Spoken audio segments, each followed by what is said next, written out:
வணக்கம். 12 மணி செய்திகளை வழங்குவதற்காக நான் லாவண்யா ஸ்ரீராம். தலைப்புச் செய்திகளை பார்க்கலாம். பாரதிய ஜனதா வாக்குறுதி, பொது சிவில் சட்டம் அமலாக்கப்படும் என்றும் பிரதமர் மோடி அறிவிப்பு. संत तिरुवल्लुवर कल्चरल सेंस का निर्माण किया. तमिल ये इस देश का गौरव है, हमारा गौरव है.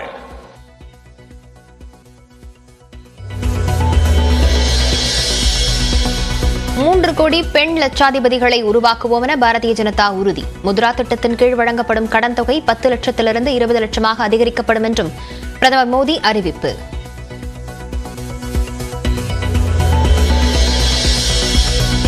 பாஜகவை ஏற்காத மாநிலங்களை கட்டுப்படுத்தவே ஒரு நாடு ஒரே தேர்தல் வாக்குறுதி என திமுகவின் டி.கே.எஸ். இளங்கோவன் விமர்சனம்.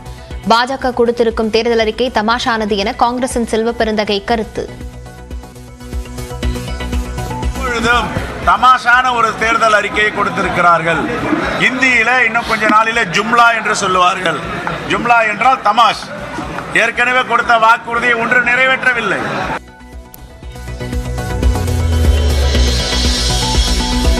அண்ணல் அம்பேத்கரின் பிறந்தநாளையொட்டி அவரது உருவப்படத்திற்கு முதலமைச்சர் மு க ஸ்டாலின் மரியாதை. அண்ணா அறிவாலயத்தில் உறுதிமொழி பெயரால் நடக்கும் சமூக அடக்குமுறைகளுக்கு எதிராக பகுதியில் ஹிந்தி நடிகர் சல்மான் கான் வீடு அருகே துப்பாக்கிச் சூடு. 3 ரவுண்டுகள் சுடப்பட்டது தொடர்பாக குற்றப்பிரிவு. இஸ்ரேல் மீது தாக்குதல் நடத்த ட்ரோன்களை அனுப்பிய ஈரான். இரு நாடுகளுக்கிடையே அறிவிப்பு உள்ளதாக முதற்கட்ட தகவல். உள்ள இந்திய தூதரகத்துடனும் தொடர்பில் இருப்பதாகவும் வெளியுறவுத்துறை அமைச்சகம் தகவல். ஒரே பெண்ணை இருவரும் காதலித்து வந்ததால் கொலை முயற்சியில் ஈடுபட்டதாக முதற்கட்ட தகவல். பணியிடங்களுக்கு நாளை முதல் விண்ணப்பிக்கலாம். மே 14ஆம் தேதி விண்ணப்பங்களை சமர்ப்பிக்க கடைசி நாள் என்றும் அறிவிப்பு.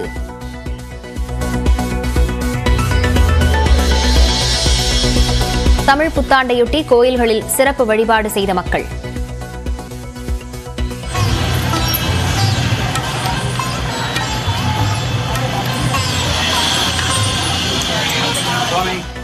விஷு திருநாளையொட்டி கன்னியாகுமரியில் நடந்த கனி காணும் நிகழ்ச்சி.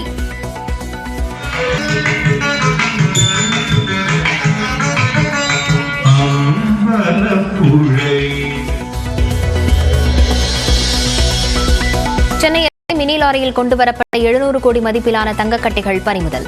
உரிய ஆவணங்கள் இல்லாததால் 1425 கிலோ தங்கக்கட்டிகளை பறிமுதல் செய்தது தேர்தல் பறக்கும் படை.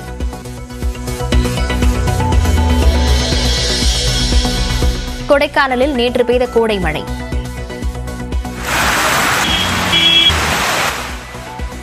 தென் மாவட்டங்களில் இன்று மிதமான மழைக்கு வாய்ப்பு என வானிலை ஆய்வு மையம் கணிப்பு.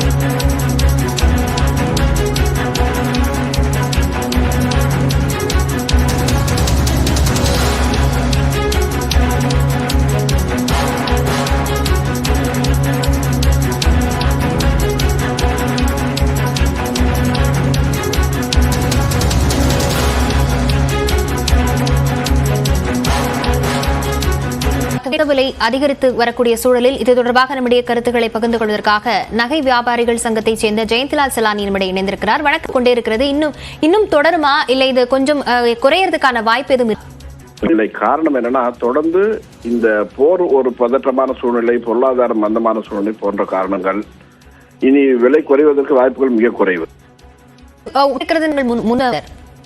ஏற்கனவே ரஷ்யா மற்றும் உக்ரைனுக்கான போர் மற்றும் இஸ்ரேல் மற்றும் பாலஸ்தீனதாக புதிய தொடங்கப்பட்டுள்ள ஈரான் மற்றும் இஸ்ரேலுக்கான போர் இது ஒரு பெரிய தாக்கத்தை ஏற்படுத்தும்.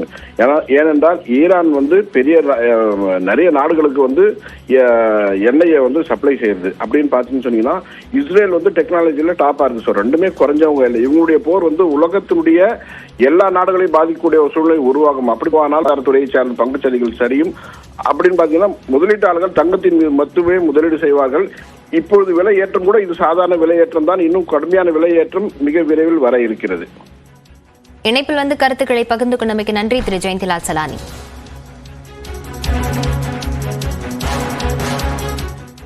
நாகப்பட்டினத்தில் நாம் தமிழர் வேட்பாளர் மு கார்த்திகாவை ஆதரித்து சீமான் பரப்புரையில் ஈடுபட்டு வருகிறார். நேரலையில் பார்க்கலாம். எதற்கு நம்ம ஓட்டு? ஏதாவது பேசுவாரா? ஸ்டாலின் உதயநிதி எல்லாம் வந்து இந்த காவிரி நதிநீர் உரிமை அப்படி ஏதாவது பேசுவாரா?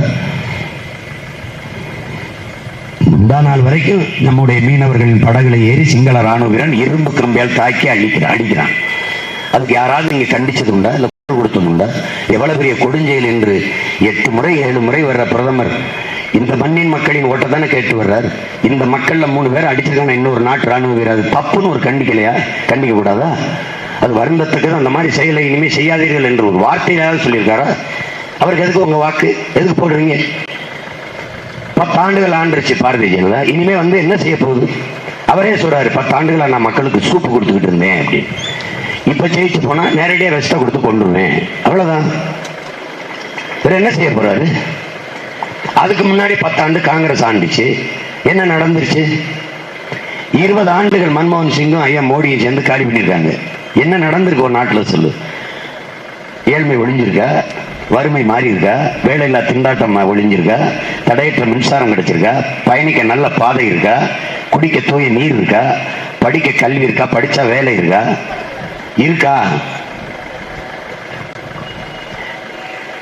வேலை நீங்க 2 கோடி பேருக்கு வேலை நீங்களே, அதான் பக்கோடா வீங்கிறாங்க. பக்கோடா வித்தா கூட நல்ல வருமானம் வரும், பக்கோடா வீங்கிறது.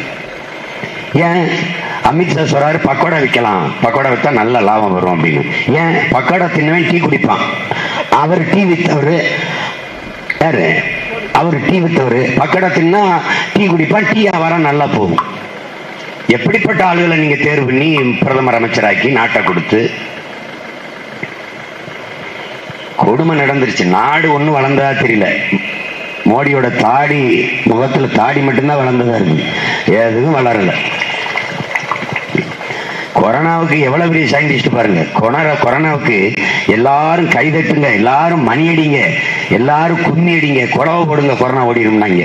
இவங்கள அன்னைக்கு தான் நினைச்சேன், சரி இவங்க எல்லாரும் Albert Einstein, Thomas Alva Edison, நம்முடைய தாத்தா பொதுவுடைமை தத்துவத்தை ஏற்றுக்கொண்ட கஞ்சியும் இல்லை, பாலுக்கு உழைத்தோமடா தோளா பசையற்று போனோம். நாகப்பட்டினத்தில் நாம் பாஜக வெற்றி பெற்றால் உலகம் முழுவதும் திருவள்ளுவர் கலாச்சார மையம் அமைக்கப்படும் என்று 24 தலைப்புகளின் கீழ் பாஜக தனது தேர்தல் வாக்குறுதியை வழங்கியுள்ளதால் அவர்களின் பிரதிநிதிகளிடம் வாக்குறுதி புத்தகங்கள் வழங்கப்பட்டன.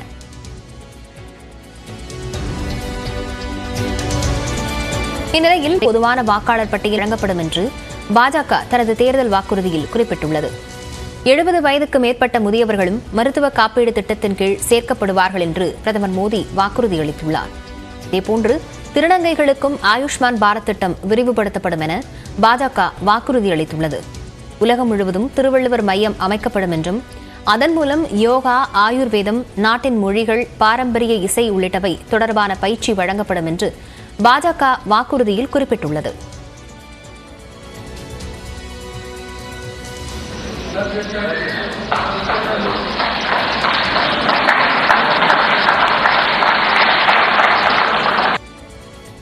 हम पूरी दुनिया में संत तिरुवल्लुवर कल्चरल सेंटर्स का निर्माण करेंगे।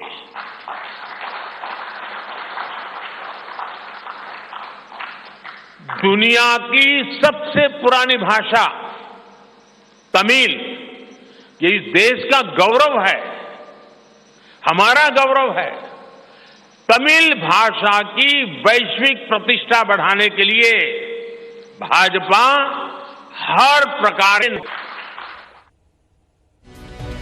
3 கோடி பெண் லட்சாதிபதிகளை உருவாக்குவோம் என்றும் சிறு குறு தொழில்களை செய்வதற்கு முத்ரா திட்டத்தின் கீழ் வழங்கப்படும் வடக்கு, கிழக்கு என 3 திசைகளிலும் புல்லட் ரயில் சேவை விரிவுபடுத்தப்படும் என்று பாஜக வாக்குறுதி அளித்துள்ளது. வந்தே பாரத் ஸ்லீப்பர் ரயில் அறிமுகம் செய்யப்படும் என்றும் நாடு முழுவதும் வந்தே பாரத் விரைவு ரயில் சேவை விரிவுபடுத்தப்படும் என்றும் மோடி அறிவித்துள்ளார். ஒரே நாடு ஒரே தேர்தல் மாணவர் திட்டத்தின் கீழ் நாடு முழுவதும் உள்ள மாணவர்களுக்கு நிரந்தர அடையாள எண் வழங்கப்படும் என்றும் தெரிவிக்கப்பட்டுள்ளது. 2036ஆம் ஆண்டு இந்தியாவில் ஒலிம்பிக் போட்டிகள் நடத்த நடவடிக்கை எடுக்கப்படும் என்றும் பழங்குடியின போராளி பிர்சா முண்டாவின் 150வது பிறந்த ஆண்டையொட்டி 2025ஆம் ஆண்டு பழங்குடிகள் ஆண்டாக கொண்டாடப்படும் என்றும் பாஜக வாக்குறுதி அளித்துள்ளது.